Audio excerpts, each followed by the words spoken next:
Hello दोस्तों। तो दोस्तों कैसे हो आप सब। आज की जो वैकेंसी आ रखी है वो आ रखी यहाँ पे टाटा स्टील लिमिटेड के द्वारा जूनियर इंजीनियर के पदों के लिए बम्पर भर्ती का ये ऑफिशियली नोटिफिकेशन आपको देखने को मिलेगा। देखिए यहाँ पे आपका परमानेंट जॉब रहेगा, सैलरी बहुत ही बढ़िया कंपनी प्रोवाइड करवा रही है और इसको यूट्यूब पे सबसे पहले अपडेट दे रहा हूँ। इसी बात पे मेरे भाई 1 लाइक तो बनता है। साथ ही साथ यहाँ पे ऑल इंडिया के कैंडिडेट अप्लाई कर सकते हैं, चाहे आप इंडिया में कहीं से भी बिलोंग करते हो, बिल्कुल आप एलिजिबल हो, इस फॉर्म को आप अप्लाई कर सकते हैं। इसके अंदर 1 रुपया भी आपको पे नहीं करना, क्योंकि जो फॉर्म रहेगा बिल्कुल फ्री का फॉर्म आपको देखने को मिलेगा। और इसी वीडियो के अंदर मैं आपको अप्लाई का पूरा प्रोसेस बताऊंगा, इवन मैं आपको अप्लाई करके दिखाऊंगा। अब बात कर लेते हैं यहाँ पे मेन मुद्दे पे कि एजुकेशन क्वालिफिकेशन इन्होंने क्या मांगा है उसके बारे में। देखिए अगर आपने यहाँ पे 3 साल का डिप्लोमा कर रखा है तो भी एलिजिबल है, और अगर आपने यहाँ पे 4 साल का बी.टेक कर रखा है तो भी इसको अप्लाई कर सकते हैं। और यदि आपने यहाँ पे बीएससी इंजीनियरिंग में कर रखा है तो भी आप एलिजिबल है, और यदि आपने यहाँ पे एम.टेक कर रखा है तो भी आप इसको अप्लाई कर सकते हैं। ये आपका एजुकेशन क्वालिफिकेशन यहाँ पे रहने वाला है। और बेसिकली ये जो वीडियो रहेगा एक रिमाइंडर वीडियो आपको देखने को मिलेगा, क्योंकि जो इसका लास्ट डेट रहेगा वो आपका रहेगा 30 सितंबर का लास्ट डेट यहाँ पे रहने वाला है। और आप सभी को मैं समय समय पे रिमाइंडर वीडियो देता रहता हूँ, क्योंकि जिन बच्चों ने यहाँ पे अभी तक अप्लाई नहीं किया है वो अप्लाई जरूर कर दीजिएगा। और इस वीडियो के जो लाइक का टारगेट रहेगा, हमने 1200 प्लस का टारगेट रखा है, तो आपको ये कंप्लीट करवा देना है। और कमेंट बॉक्स में आप अपने एजुकेशन क्वालिफिकेशन को कमेंट करके बता दीजिएगा, और टेलीग्राम चैनल को भी जाके ज्वाइन कर लेना।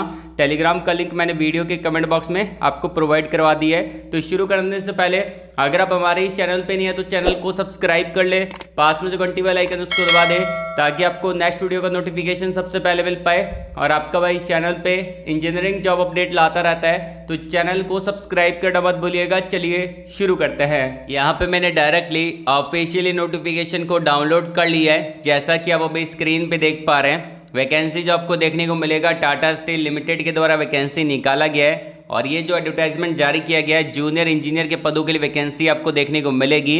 इसके अंदर जो आपका ग्रेड रहेगा TSK D1 ग्रेड आपको देखने को मिलेगा। वैकेंसी आपको परमानेंट बेस पे निकाली गई है, जिसके अंदर सैलरी बहुत बढ़िया देखने को मिल जाता है। ऑन रोल पे आप काम करेंगे, बाकायदा इन्होंने मेंशन कर रखा है। उसके अलावा बात की जाए, यहाँ पे आपका एडवर्टाइजमेंट नंबर जारी कर दिया है, टॉप पे नोटिफिकेशन का डेट यहाँ पे इन्होंने मेंशन कर रखा है। साथ ही साथ यहाँ पे जॉब लोकेशन आपका उड़ीसा का देखने को मिलेगा, और इसको ऑल ओवर इंडिया के कैंडिडेट अप्लाई कर सकते हैं।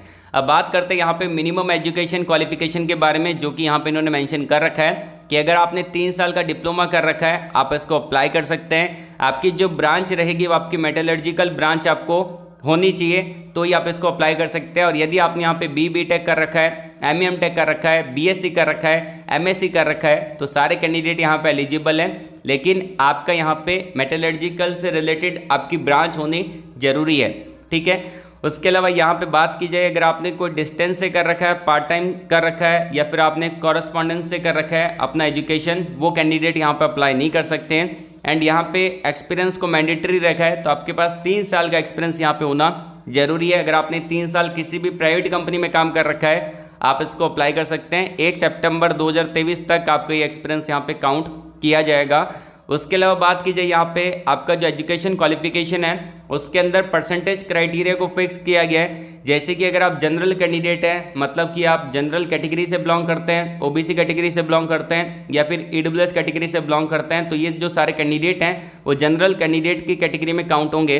तो यहाँ पे उनके 55% होने चाहिए। और अगर आप SC कैंडिडेट हैं तो आपके 50% हैं आपके एजुकेशन क्वालिफिकेशन के अंदर, तो भी आप यहाँ पे एलिजिबल हैं। उसके अलावा बात की जाए यहाँ पे एज क्राइटेरिया के बारे में, तो यहाँ पे इन्होंने बाकायदा डेट मेंशन कर रखी है। इस डेट के ऊपर, इस डेट के बीच के अंदर आपका जन्म हुआ है तो आप इसके लिए एलिजिबल रहेंगे। एज क्राइटेरिया को आप अच्छे से देख लीजिएगा कि अगर आपका जन्म इन डेट के ऊपर आ रहा है या इन डेट के बीच में आ रहा है तो ही आप एलिजिबल रहेंगे। उसके अलावा यहाँ पे जो आपका सैलरी पैकेज रहेगा वो आपका लगभग 6 लाख रुपए पर एनुअल आपको देखने को मिल जाता है। TAD आपको यहाँ पे मिल जाएगा।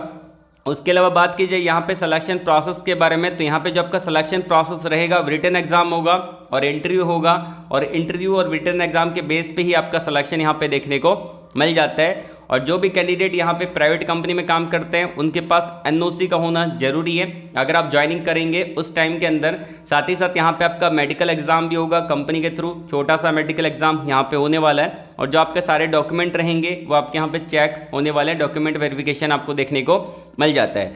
जॉब लोकेशन के बारे में बात करें तो ऑल ओवर इंडिया का जॉब लोकेशन आपको देखने को मिल जाता है। टाटा स्टील के जितने भी प्लांट हैं वहाँ पे आपका जॉब लोकेशन यहाँ पे रहने वाला है। साथ ही साथ इसका जो लास्ट डेट रहेगा 30 सितंबर 2023 इसका लास्ट डेट रहने वाला है। तो 30 सितंबर से पहले पहले आपको इसको अप्लाई कर देना है। तो चलिए मैं आपको अप्लाई करके दिखा देता हूँ। तो यहाँ पे नोटिफिकेशन के अंदर इन्होंने अप्लाई लिंक दे रखा है, तो आप यहाँ पे क्लिक कर सकते हैं या फिर मैंने वीडियो के डिस्क्रिप्शन में आपको अप्लाई लिंक प्रोवाइड करवा दी है, तो आपको वहाँ पे करना है क्लिक। तो जैसे आप क्लिक करेंगे आपके सामने कुछ ऐसा टैब ओपन हो जाएगा जो कि आप अभी स्क्रीन पे देख पा रहे हैं। चलिए बात कर लेते हैं कि यहाँ पे आपको अप्लाई कैसे करना है उस प्रोसेस के बारे में। देखिए मैंने आपको ऑफिशियली वेबसाइट का लिंक वीडियो के डिस्क्रिप्शन में दे दिया है। अगर आप ध्यानपूर्वक डिस्क्रिप्शन को देखेंगे तब आपको दिख जाएगा, या फिर आप गूगल पे सर्च कर सकते हैं तो ऑफिशियली वेबसाइट कुछ ऐसी ओपन हो जाती है। आपको यहाँ पे क्या करना पड़ेगा, अप्लीकेशन वाला जो सेक्शन यहाँ पे दे रखा है आपको सिंपली उस पर करना है क्लिक। जैसे क्लिक करेंगे यहाँ पे आपके सामने ये टैब ओपन हो जाएगा और आपको यहाँ पे बटन दे रखा है application for vacancy in Tata steel, यहाँ पे आपको क्लिक करना है। तो जैसे आप इस पर क्लिक करते हैं आपके सामने ये टाटा स्टील का ऑफिशियली एप्लीकेशन का फॉर्म ओपन हो जाता है और आपको ये जो फॉर्म रहेगा वो आपको फिल करना पड़ेगा। इसका जो यहाँ पे एप्लीकेशन फ़ीस है वो 0 रुपये है। तो अगर आप किसी भी कैटेगरी में आते हैं तो आप में से किसी को भी पेमेंट यहाँ पे नहीं करना। और यहाँ पे टॉप पे इन्होंने मेंशन कर रखा है कि यहाँ पे स्टार मार्क दे रखा है, सारी चीज़ें वो मैंडेटरी रहेगी, उसको आपको खाली नहीं छोड़ना है, उसको आपको फिल करना पड़ेगा। जैसे कि यहाँ पे इन्होंने पूछा है फर्स्ट क्वेश्चन के अंदर कि आपने कभी 6 महीने के दौरान टाटा स्टील का कोई इंटरव्यू यहाँ पे दिया है, तो यस और नो में आंसर कर देना है। अगर आपने दिया है तो यस कर दीजिएगा, अगर आपने नहीं दिया है तो नो वाला बटन दे रखा है उस पर आपको क्लिक कर देना है। उसके बाद आता है यहाँ पे नोटिस पीरियड क्या रहेगा। देखिए अगर आप नोटिस पीरियड डालना चाहते हैं तो यहाँ पे 15 दिन का डाल सकते हैं, 30 दिन का डाल सकते हैं, 45 दिन का डाल सकते हैं, 60 दिन का डाल सकते हैं। आप अपने अकॉर्डिंग नोटिस पीरियड यहाँ पे डाल सकते हैं और यहाँ पे ऑप्शन अवेलेबल है। उसके बाद आता है यहाँ पे आधार नंबर। तो आपके जो आधार कार्ड के नंबर है वो आपको डालने पड़ेंगे, क्योंकि आप जब फॉर्म फिल करते हैं तो वहाँ पे आपका वेरिफिकेशन होता है कि सही बच्चे ने ही अप्लाई किया है कि नहीं किया है। तो आपको अपने आधार कार्ड के नंबर यहाँ पे डाल देने हैं। उसके बाद आता है आपका पैन कार्ड का नंबर। तो यहाँ पे भी वेरिफिकेशन के लिए पैन कार्ड के नंबर डालने ज़रूरी है। तो मतलब कि आपके पास आधार कार्ड का होना ज़रूरी है और आपके पास पैन कार्ड का होना ज़रूरी है। ये 2 चीज़ें यहाँ पे रिक्वायर्ड रहेगी। उसके अलावा यहाँ पे आता है आपका पर्सनल डिटेल।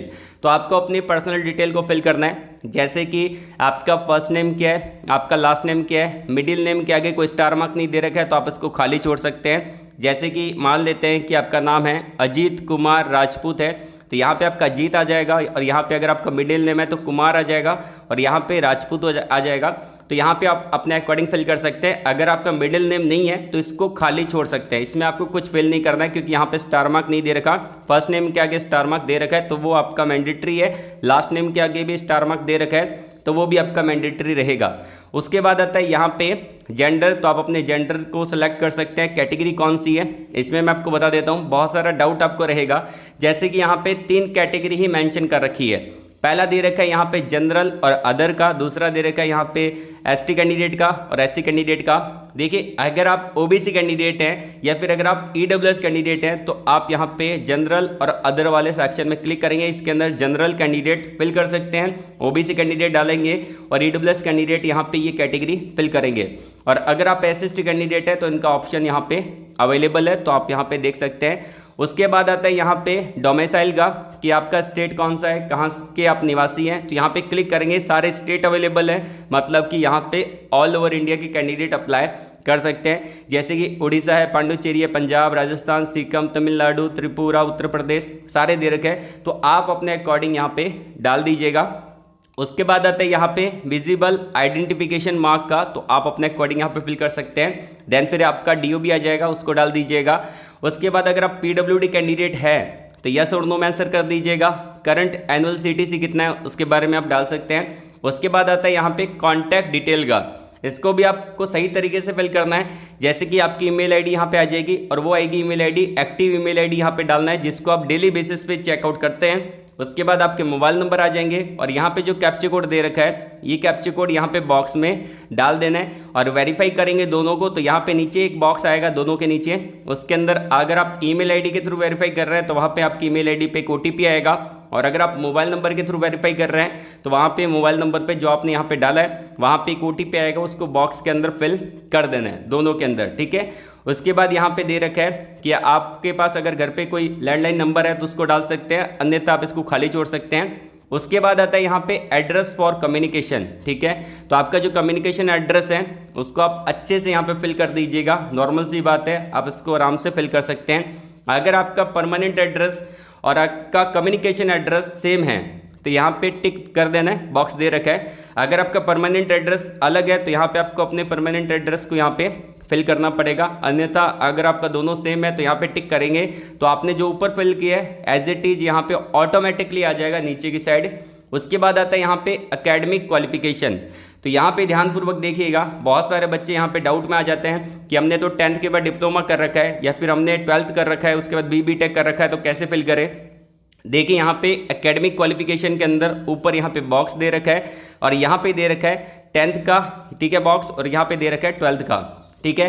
तो अगर आपने, मैं पहले बता देता हूँ कि अगर आपने BTech कर रखा है मान लेते हैं तो आप 10th का फिल करेंगे, 12th का फिल करेंगे, दोनों का फिल करेंगे और यहाँ पे नीचे आएंगे तो टेक्निकल क्वालिफिकेशन के अंदर यहाँ पे इन्होंने एक ऑप्शन दे रखा है BTech का या फिर BSc का, तो आप उस ऑप्शन को यहाँ पे सेलेक्ट कर सकते हैं, ठीक है। तो यहाँ पे नॉर्मली आपका हो जाएगा। और अगर मान लेते हैं कि आपने यहाँ पे कर रखा है 10th के बाद डिप्लोमा कर रखा है, उसमें कैसे फिल करेंगे। तो देखिए यहाँ पे इन्होंने क्या कर रखा है, सबसे पहले तो 10th का ऑप्शन दे रखा है और 12th वाला जो ऑप्शन दे रखा है उसके आगे कोई स्टार मार्क नहीं है, ठीक है। जैसे कि 10th के आगे स्टार मार्क दे रखा है, 12th के आगे कुछ नहीं दे रखा, तो आप इस बॉक्स को खाली छोड़ सकते हैं अगर आपने 10वीं के बाद सीधा डिप्लोमा किया है तो, ठीक है। तो आप इस बॉक्स को खाली छोड़ दीजिएगा और फिर नीचे आएंगे तो यहाँ पे जो आपका हाईएस्ट क्वालिफिकेशन है उसके अंदर आप फिल करेंगे डिप्लोमा, जो कि ऑप्शन यहाँ पे दे रखा है। उसके बाद यहाँ पे पूछा गया है कि आपका मोड ऑफ एजुकेशन क्या है। तो यहाँ पे मैंने आपको बताया था वीडियो की शुरुआत में कि अगर आपने फुल टाइम कर रखा है तो ही आप यहाँ पे एलिजिबल रहेंगे, अगर आपने कोई डिस्टेंस से कर रखा है तो आप अप्लाई नहीं कर सकते। उसके बाद यहाँ पे ब्रांच आ जाती है, तो यहाँ पे मेटलर्जी ब्रांच यहाँ पे एलिजिबल है, तो आपकी जो ब्रांच रहेगी उसको आपको सेलेक्ट कर लेना है। उसके बाद आता है यहाँ पे कि डोमेन अप्लाई फॉर, कौन से डोमेन के लिए आप अप्लाई कर रहे हैं। तो यहाँ पे 3 डोमेन अवेलेबल है। पहला रहेगा ऑपरेशन का ब्लास्ट फर्नेस के अंदर, दूसरा रहेगा ऑपरेशन का हॉट स्ट्रिप मिल के अंदर, तीसरा रहेगा यहाँ पे ऑपरेशन डिपार्टमेंट ही रहेगा, और यहाँ पे रहेगा स्टील मेल्टिंग शॉप के अंदर SMS डिपार्टमेंट रहेगा। तो तीनों में से कोई भी आपको एक डिपार्टमेंट यहाँ पे सेलेक्ट कर लेना है, जैसे कि यहाँ पे मैं हॉट स्ट्रिप मिल का डिपार्टमेंट सेलेक्ट कर लेता हूँ।